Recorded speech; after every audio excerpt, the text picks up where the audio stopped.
2026 কালীখোলা যেদিন ADC election চলছিল ওই দিন কালীখোলা বুথ সেন্টারের সামনে একটা প্রবলেম হয় ইলেকশন রিলেটেড।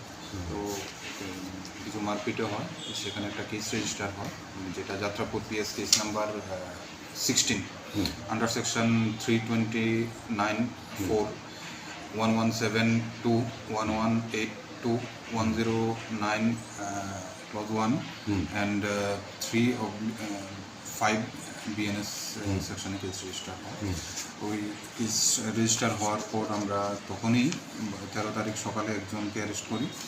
আজকে সকালে আরও 3 জন এফআইআর নেম যাদের বিরুদ্ধে কমপ্লেন ছিল, তারা হলো হরিচরণ ত্রিপুরা, আশিস ত্রিপুরা, অজয় ত্রিপুরা।